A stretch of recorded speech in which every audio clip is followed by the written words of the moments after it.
Good afternoon, everybody. My name is Pearl Pu. Welcome to the webinar or just a Zoom conference organized by the HCI EPFL. And we call it HCI EPFL because we teach regularly a course about user interface and user interaction design. Here with me is my PhD student, Yubo Shea, who has followed me a number of years for this course. And I know that we're all under time pressure, so I will not say too much. I just want to say that the FluidUI is a very nice prototype tool. And we will have some other information for you if you have specific need. So the goal here is to get you quickly familiar with the tool, and probably by the end of the tutorial you can build some prototypes to illustrate the behavior of your system, especially if your system involves a lot of interactions. And I think today, just more and more apps, and whether desktop apps or mobile phone apps, are becoming user-facing. So that's why we think this material would be quite helpful for your hackathon project. So with that, I'm going to open up the floor for Yubo. And at the end of the general tutorial, if you're interested, I have a little bit more fully developed app that I can show you. And that probably takes about 5 minutes to explain and walk you through the functionalities. Okay, Yubo. Yeah. Hi, everyone. Welcome to the Zoom session of the tutorial. I'm Yubo. I'm from the PhD student from the HCI lab at EPFL. So today, I'm going to give a quick tutorial on FluidUI, which is a prototype building tools that let you quickly build your prototypes, which is very easy to use and also easy to understand. So from now on, I'm going to share my screens so that you can see my slides and also some hands-on demonstrations that I'm going to give.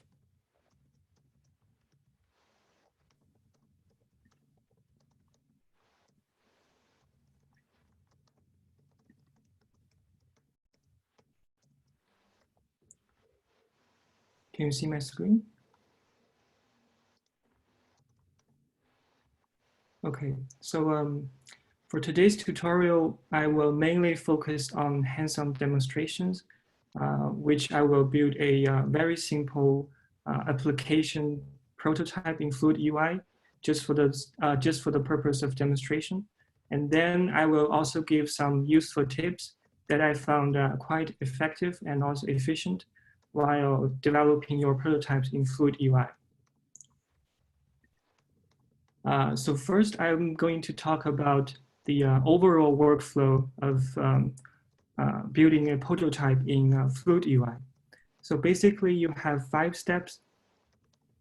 First of all, you have to create your project, and this will give you a big blank canvas to work on. And on this big blank canvas, you can add individual pages which represent your different screens of your products. And then on these individual pages, you can also add widgets, for example, icons, text, and also images onto the screens. And then in order for your prototype to work, actually, you have to create links. For example, if the user wants to click one of the buttons in the page, and then he will be directed to another page. So in this way, you might want to create the connections between your different pages. So this will represent the flow of your application prototype. So after all of this is done, you can choose the option to preview your final prototype. And also, alternatively, you can also choose to share your final prototype with someone else. For example, your collaborators, and also your mentors. So next, I'm just going to dive into the hands-on demonstration. So I will just develop a very simple prototype from scratch. So it's just meant for the purpose of demonstration. So it will be kind of simple and with several interfaces. So here, I think you can already see my FluidUI interface on my computer. So I'm using the desktop client, but you can also choose to use the website if you want. The interfaces are basically the same, so don't worry. But you have to bear in mind that maybe Safari is not very well supported, so you may want to choose to use Chrome or Firefox. So here you can see the active projects panel that you have, which lists all of the projects you are already working on. And here I'm just going to create a new project. And here you can enter the name. So here I just use demo. And FluidUI also let you to choose among different devices that you're going to work on. For example, different iPhones and also Android phones, tablets, and other devices. So here I'm just going to use iPhone 10. And you can also choose between portrait and landscape. So after the project is created, you can see this big canvas, the big blank canvas that you're going to work on. So you have two ways to create your page. So here it says double click anywhere to create your first page, or alternatively, you can just click the button here to create your first page. So here I already create my first page. So if you click this page, you will go into the edit mode, which you can add various widgets here on the left panel. You can choose from. And here, you also have different sets of widgets.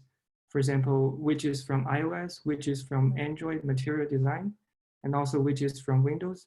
So here, I'm mainly designed for iPhone. So I will choose the iOS widgets.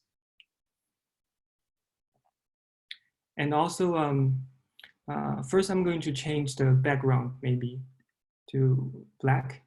It's just a personal preference. And maybe I will add a status bar on the top of the screen.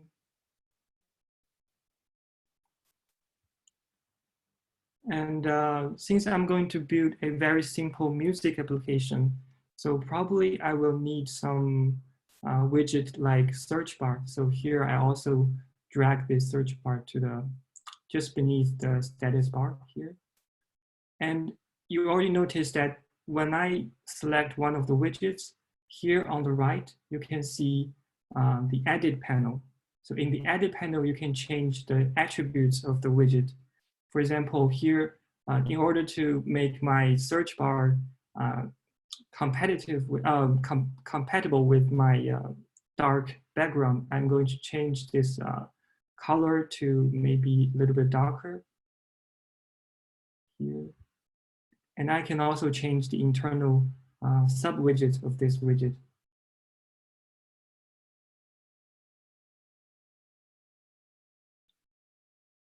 And also the text.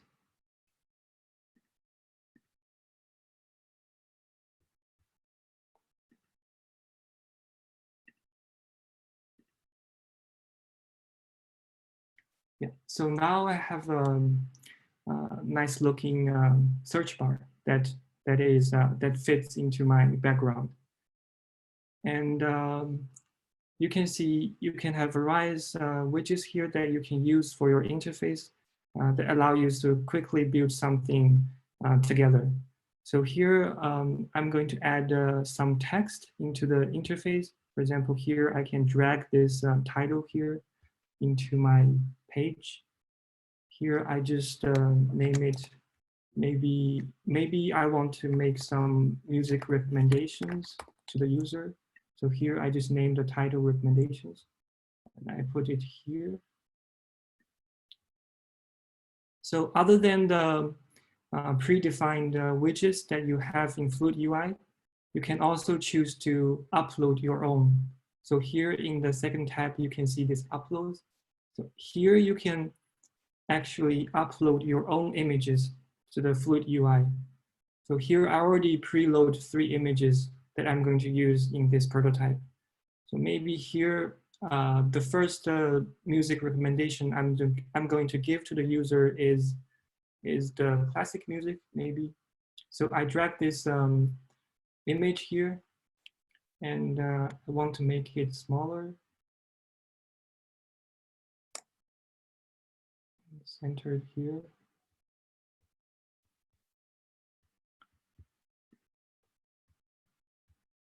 And then I want to add some text onto the image to indicate that this is classical music, maybe.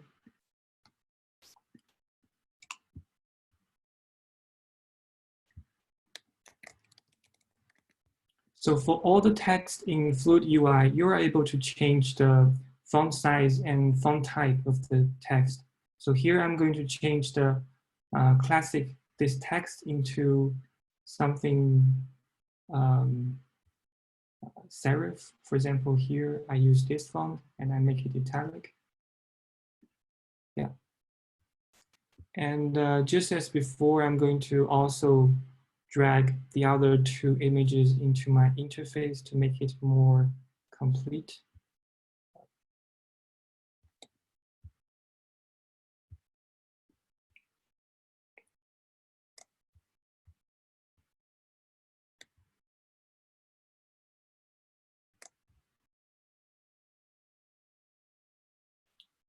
And I put it here, also this image.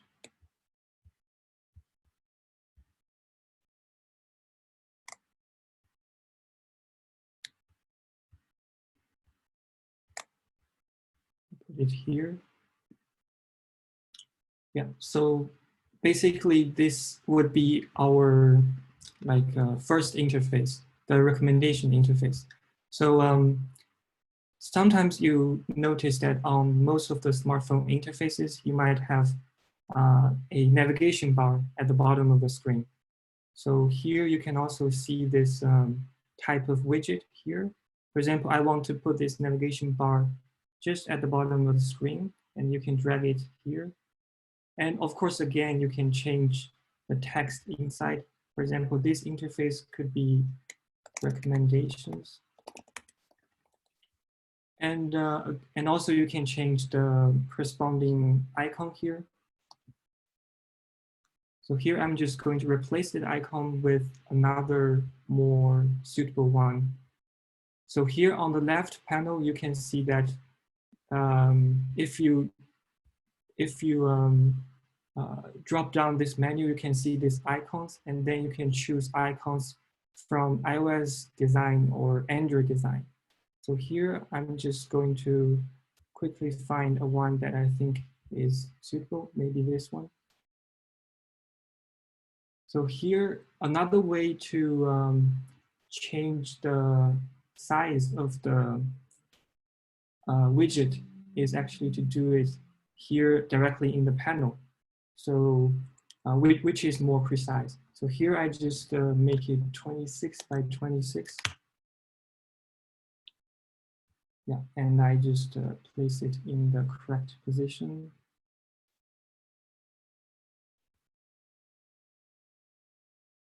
Yeah, now it looks good. And so basically this is our first interface. And of course, we all know that maybe our applications might have multiple interfaces, multiple screens. So here I'm going to show you how to create the flow of your application. So here, let's just create another page by clicking this Add Page button.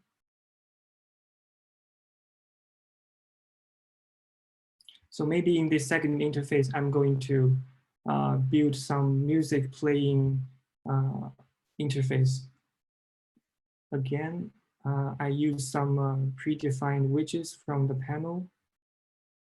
first I make it black, and then I also drag this status bar here. And of course, for the music playing, you should have this play and pause button. You also can find it here. Make it white. And also the forward and backward button.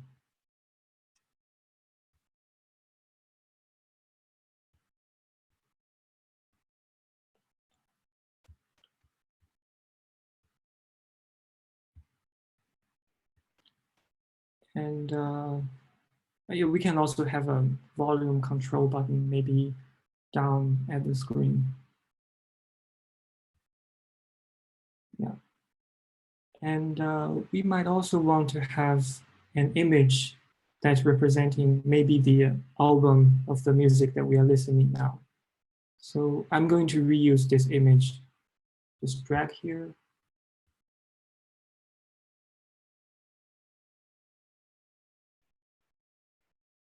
Yeah, looks good.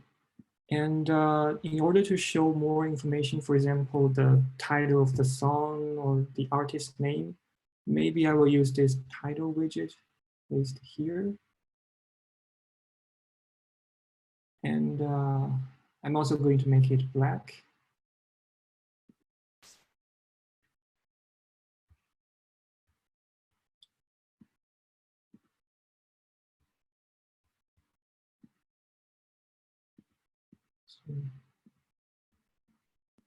So yeah, so now I have quickly built our second interface. So now the next step is to connect the first page with this second page.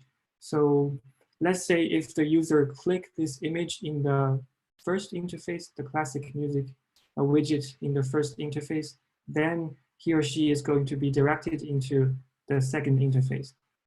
So what we can do is just to first select this widget that we want to create a connection on. And then we just, on the edit panel, we just click this link button here. And then we'll go into this link creating interface that lets us to choose which page that we want to go to. So here I just have one page remaining, so I will choose this one. And now we have a link between the first page and the second page.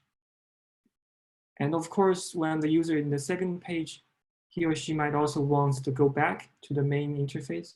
So here we are going to use this small back button here to let the user go back. Here again, we click this link button, and then we link to the first page. So here you can already see that we have two blue arrows between the two pages.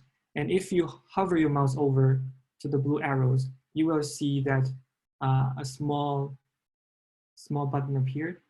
So if you click this button, you can see, you can change the behavior of the link. For example, the gesture that you want, and also the transition. So here, maybe we want this transition to be slide right because we want to go back to the main interface.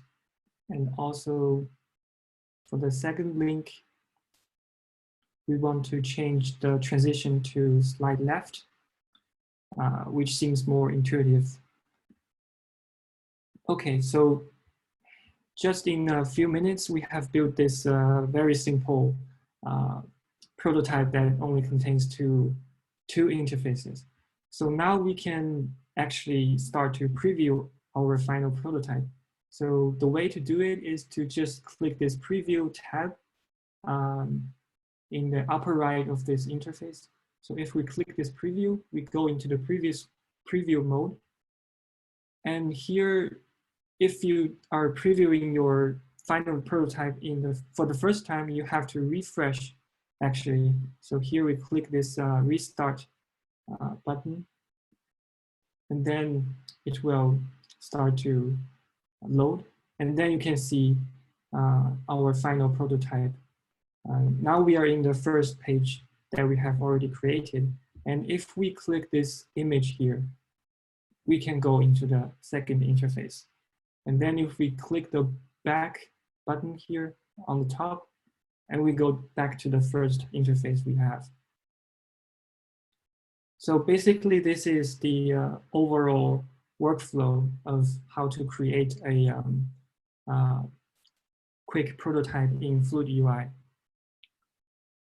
So next, I'm also going to share some of tips that I found useful and also efficient while creating prototypes in FluidUI.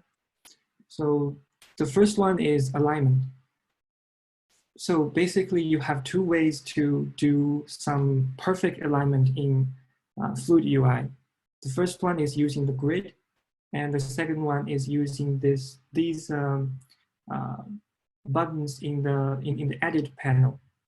So here, if we go back to the edit mode, if we take a look at our second interface, you might already notice that my 3 playing music buttons here may not be well aligned with each other.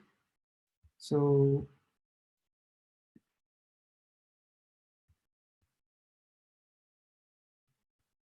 sorry, it's not very responsive now.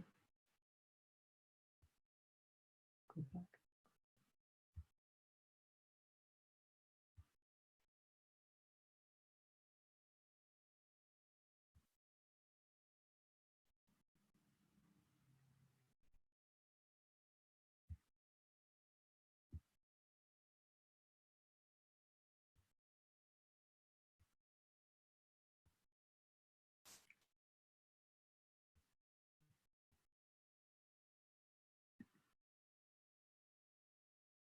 Okay, now there is no response from the FluidUI application. So I might want to just restart.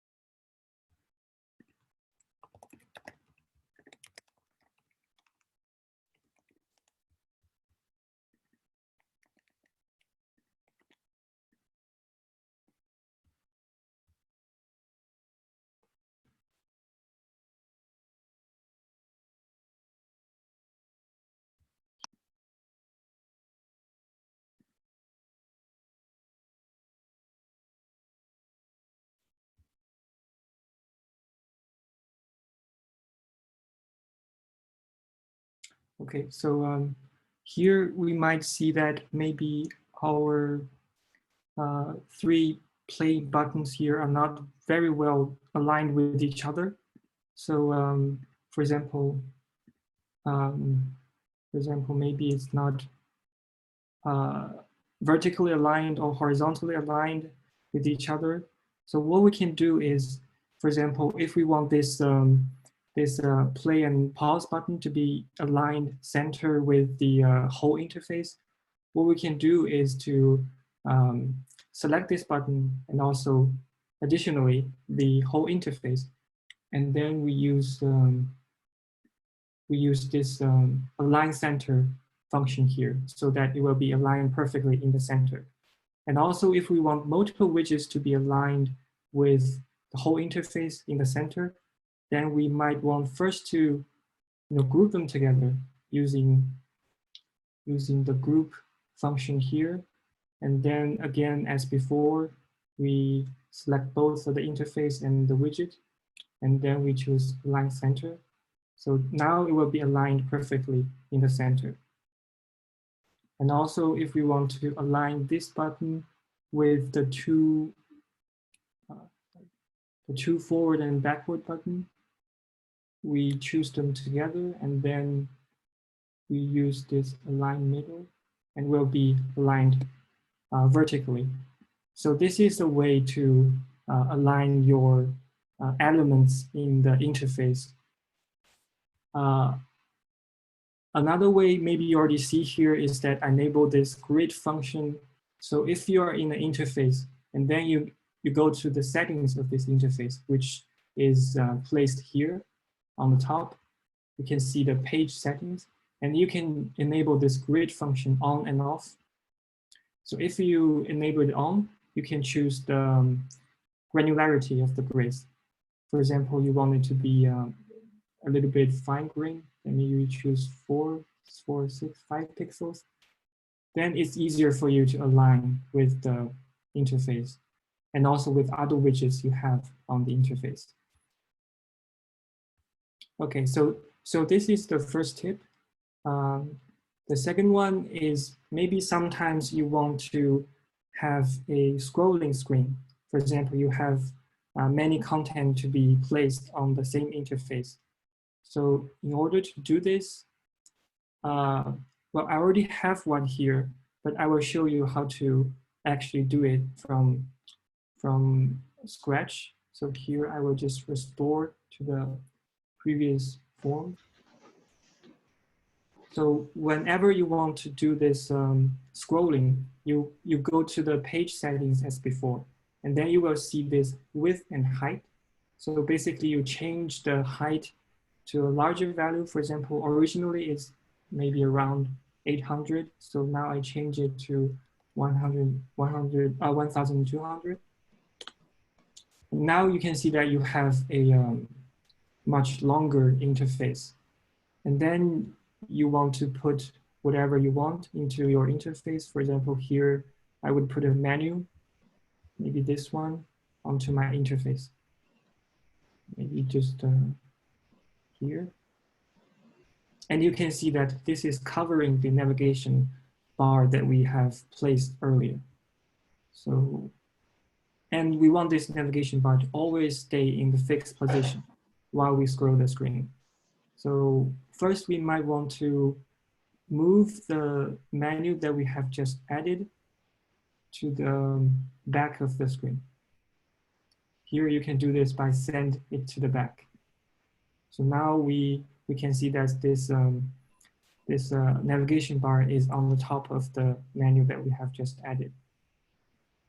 And also, in order for this navigation bar to stay always in the same position while we scroll, we can do this by enable this pin function here in the edit menu. If we enable this function, then when we scroll, we always can see this navigation bar.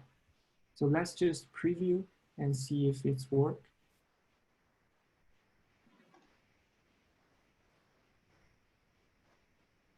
So here you can see that we have this, we can already see this menu, extra menu that we placed here. So now if we scroll, we can see that the navigation bar still is there.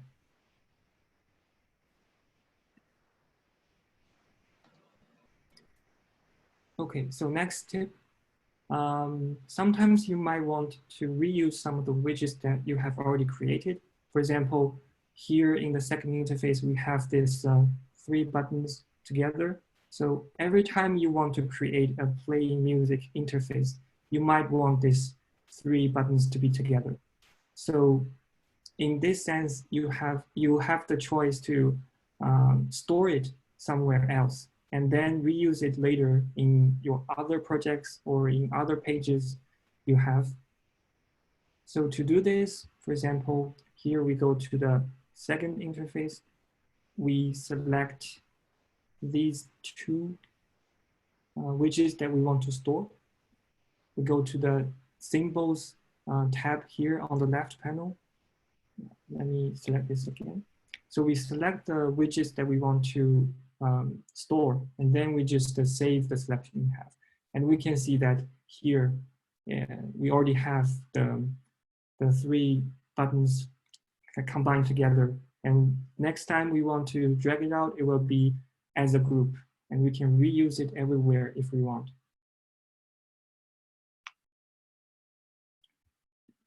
Okay, tip 4, it's invisible hotspots. This means that sometimes you might want a user to click only part of your images or part of your interface. For example, here, if you only want the user to click on this area, but not the rest of the image, then you can use this invisible hotspot to create the link. So here, for example, I have these two, I already have this link between the two interfaces, and I'm going to delete this one. And I'm going to create a invisible hotspot so that the user only click this area, and then he will be directed to the second interface. The way to do this is to select this tool on the left, on the left panel here, the hotspot, and then you just drag out this area,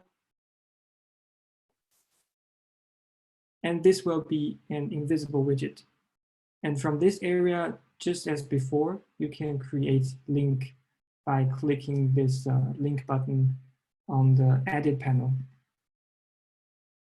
And then you can create the links between the two pages. Again, we are going to change the transition to slide left, and we see if it works.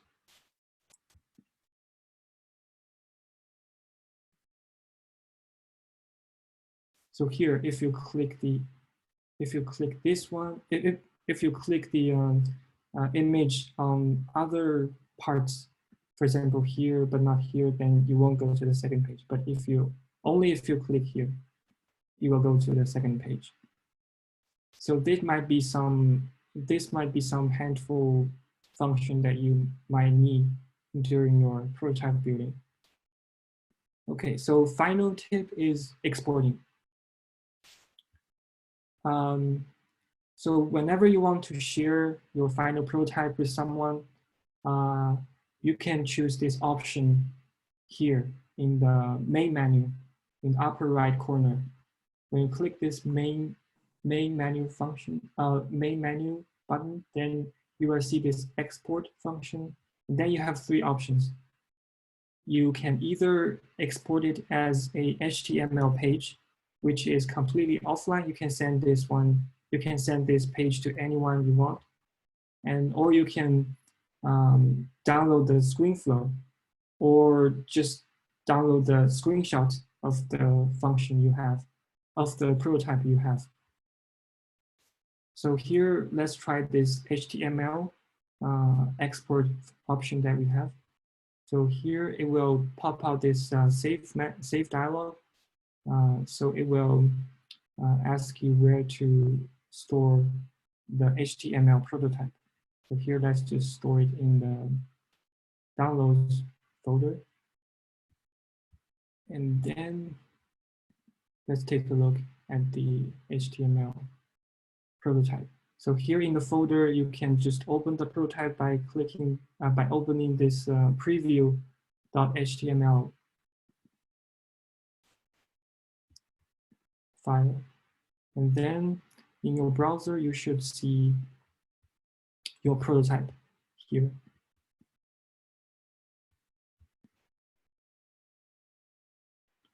So again, it works as the same as before. You can scroll down and you can click and go to the second interface. You can go back to the first interface. So it just works in the same as the preview mode in the FluidUI.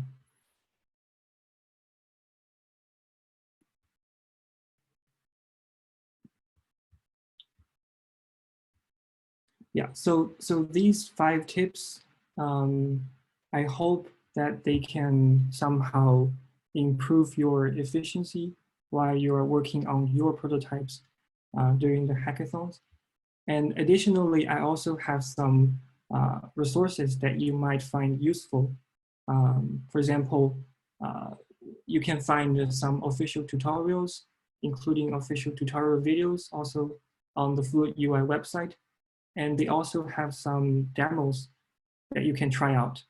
And on the website, they also have this cheat sheet that contains the different keyboard shortcuts that I think will speed up your prototype building procedure.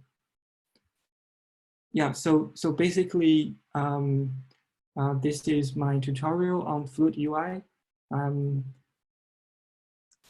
I think using FluidUI will definitely be a good choice for building prototype because, as you can see, I can build this prototype in just a few minutes, and the whole flow, the whole workflow is also very easy to follow. So I hope you can learn something from this tutorial and apply it to your prototype building in this hackathon. Thank you.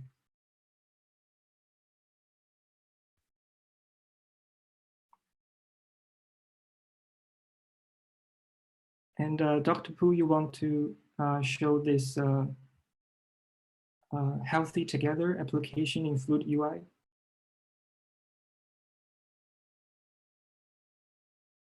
Okay, thank you, Ivo. Thank you very much. So please pop your questions, and I'm gonna just continue talking, but just quite briefly. And for that, I'm going to share my screen.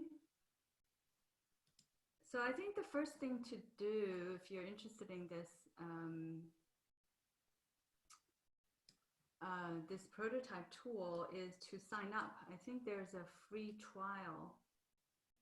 And if you have some problems with that, please let us know. I could possibly also do something, let you use our lab's account. I just want to have some complimentary information. Okay, so a couple of additional tips. And to do that, I will use a prototype, and it's actually a product. It's called Healthy Together. And it's built by my PhD assistants and then postdoc. So Yubo, can you see my screen? Yes, I can see your screen. Okay. So, refresh. So since we're using the same account, I have to switch to the other project. So normally I teach this material over several weeks, and here I'm doing a, I would say 300km/h flyby of my own course. I've never done this before. So I just give you some core information about not the technicality of the prototype, but also essential information about visual design and behavior design. Okay.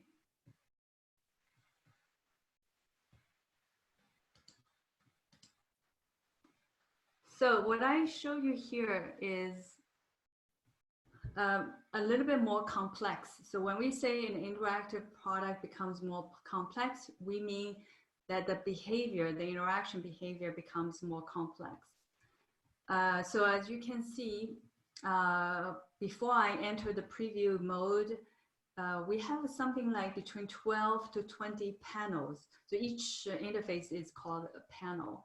And I would say within 3 days for a hackathon prototype, you really don't want to go beyond that number.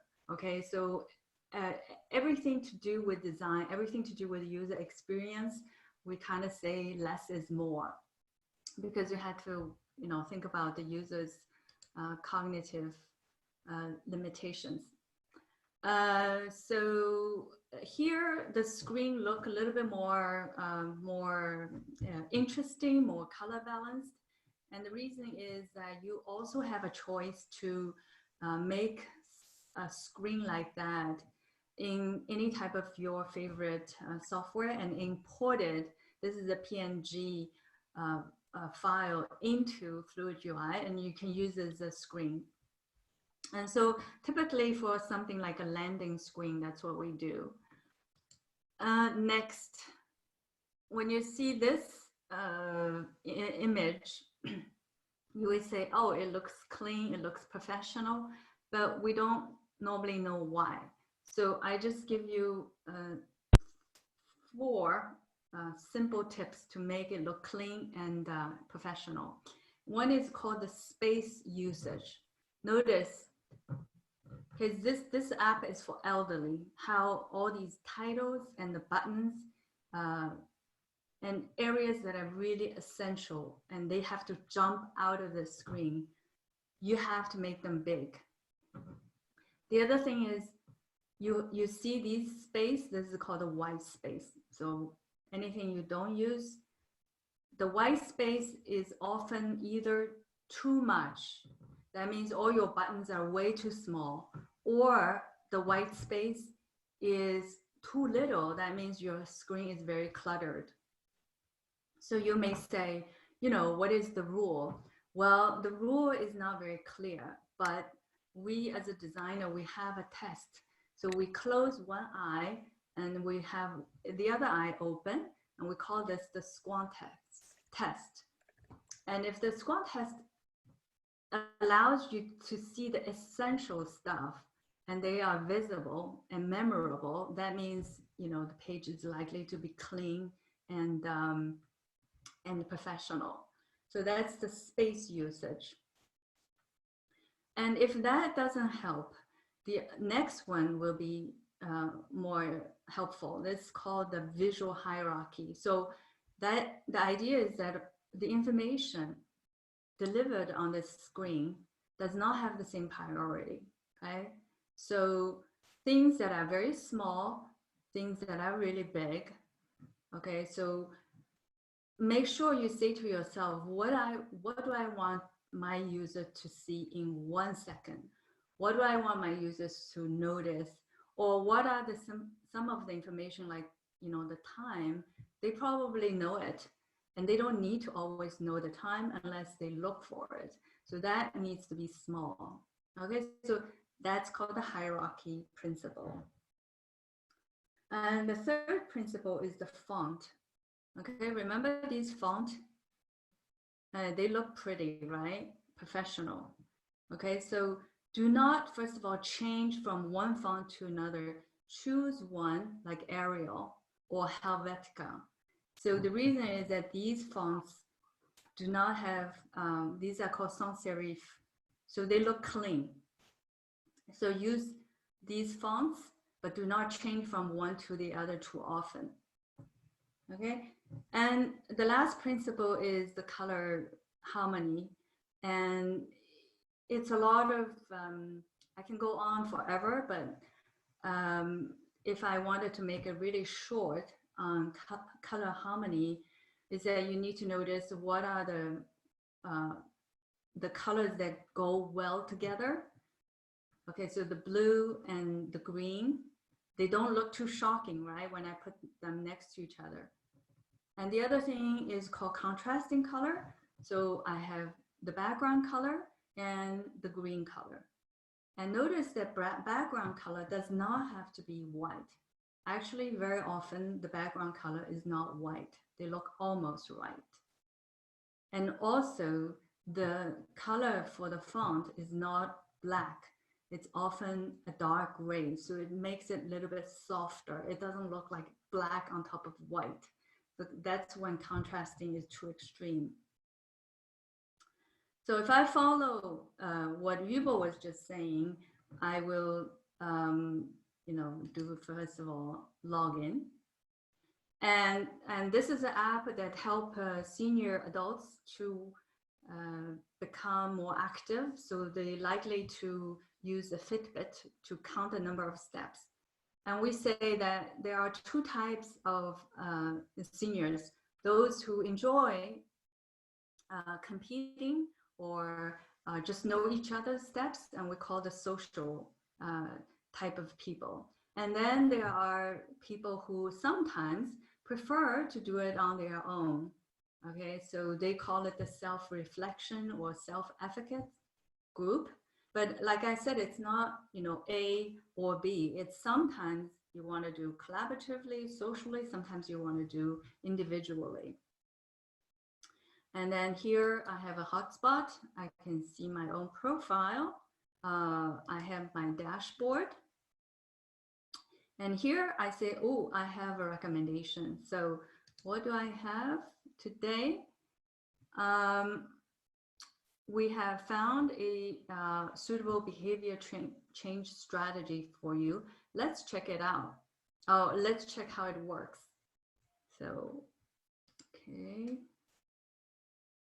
Oh, today they think that I might want to do it on my own. So this is called self-reflection. I mean, there's a whole bunch of algorithm thing in the system, but for the user, we don't want to bother them with all the AI, algorithm and how it works. But then it's very important what is that we're recommending. If they don't like it, they can always, opt out of it. And in this particular app, we thought that how can we make it a little bit more gamified for our senior citizens? Normally, if you use Fitbit, you will have, 500 steps, 1,000 steps, 3,000 steps. But this one, it sits on top of Fitbit. It communicates with Fitbit with an API, but it has a little bit more gamification. And what it does is that it breaks down all your steps into these puzzle pieces.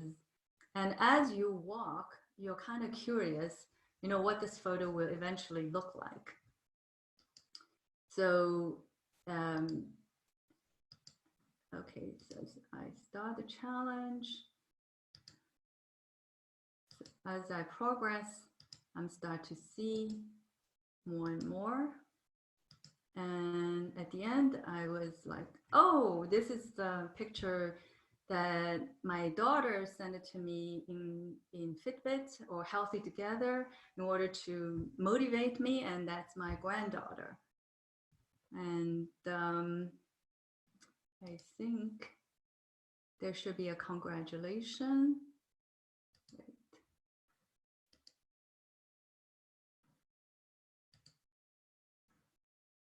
I'm sorry, it's been a while that I used this, so bear with me.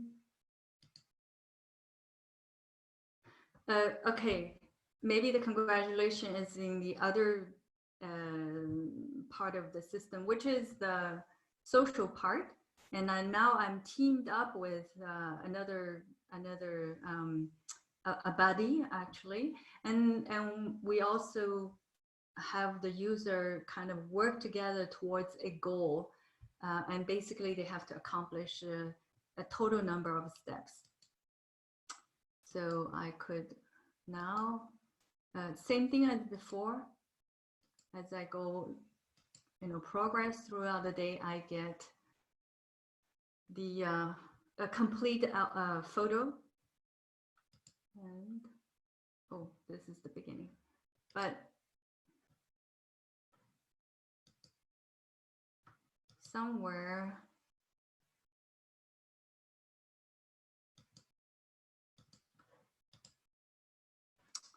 well, I guess I'm not completely familiar with this particular version.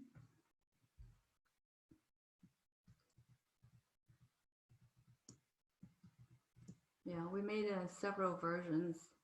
Let's see a reason.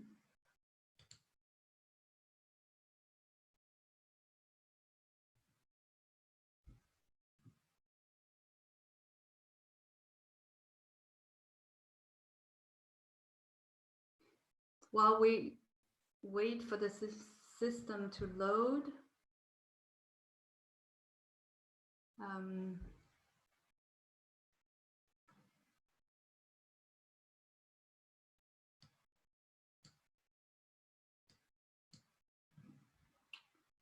okay. Yubo, can you remind me where I can find all of the project? Is this the button? You click the home button. Ah, yeah, Yeah. okay. Yeah, it's in another project.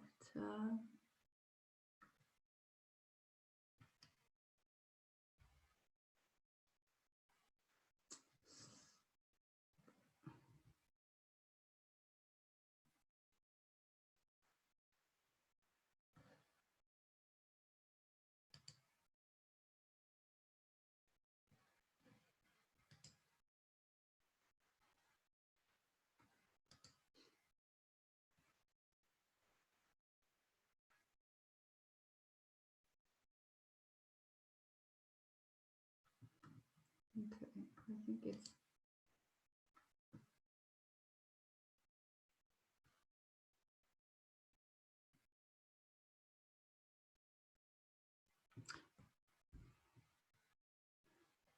Okay, so you can see this is basically the entire scope, and all those links are defining the interaction behavior.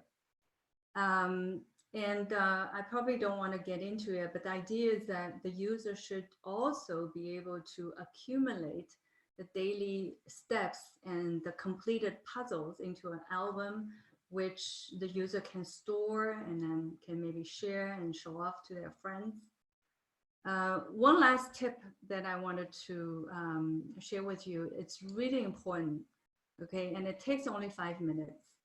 When you're done with this, have somebody else, not you, to interact with it. And we call it a walkthrough. You do a walkthrough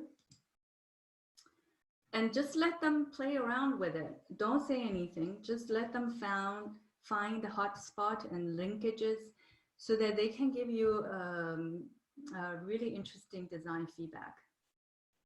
And would be really, really useful for just a quick walkthrough, and you will have some ideas for improvement and go to the next iteration.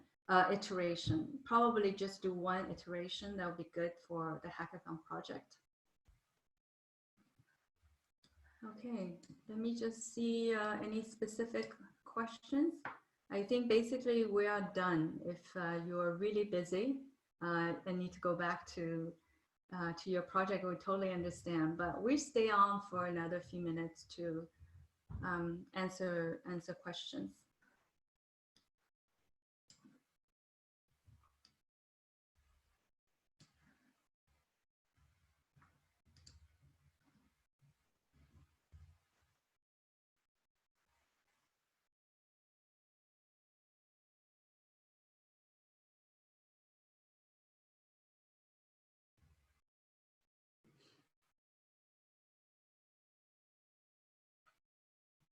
Yeah, somebody was asking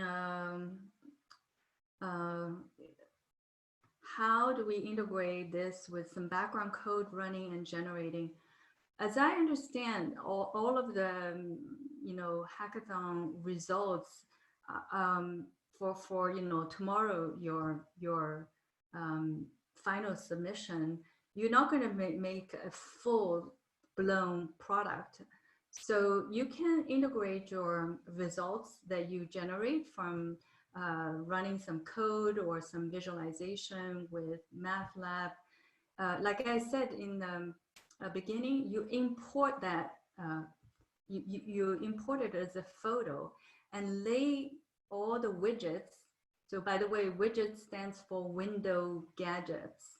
Okay, so any type of button choice, buttons, sliders, and labels, these are all widgets. So FluidUI provide a wide range of widgets, and also sometimes often compatible either with a phone, with your iOS or browser. So you should have all of the widgets that you need. So lay those things over your technical detail. It can be a visualization, it can be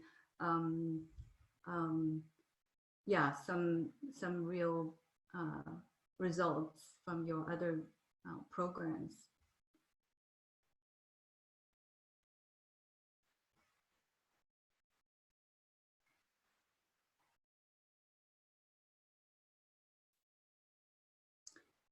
I think it is actually an advantage that FluidUI does not integrate with your database with other code. This allows much, well, that's called rapid prototyping, but it's very close to the final product. So the Healthy Together that we showed it to you, right? Once we defined it, once we all agreed, once we debugged all the interaction problems, we gave it to a PhD student who's very good at coding, and she was able to just follow the FluidUI and build a prototype within weeks. That's why we often call this type of prototyping tool the blueprint. So it's like very much like an architect. You design the house, you don't really build it. You really write it down. You put it down onto a 2D floor plan, or you put it in ArchiCAD 3D, and you basically say, if I can specify them, then somebody will be able to build it.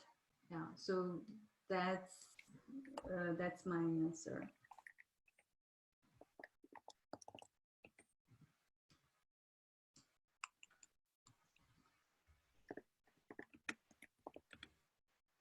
Okay.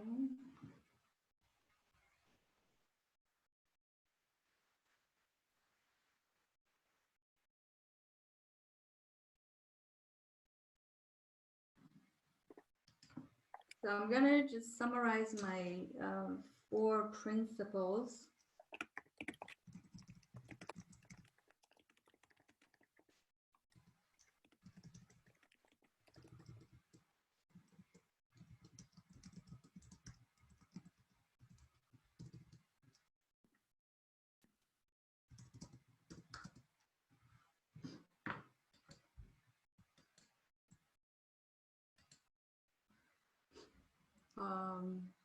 Maybe let's see.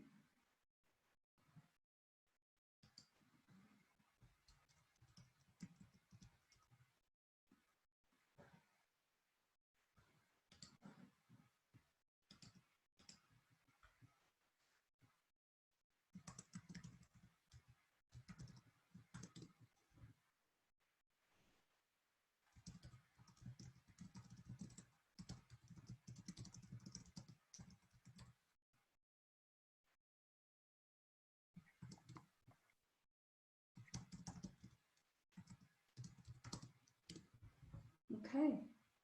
And by the way, for fun fact, the grid system, if in case you don't know, was invented by Swiss topographers, and it's really popular among graphical designers and interaction designers. So turn it on, make it work for you. Right. So I think that's it, right, people? Yeah. Okay. Yeah, so we made this Zoom little tutorial recorded, and the link will be available. The organizer of Lozak is asking for it, so we're gonna give it to him and post it on the announcement, I suppose. Okay, so have fun hacking, and just if you have any specific questions, pop into my channel, 00_HCI _ EPFL. I'll see you soon.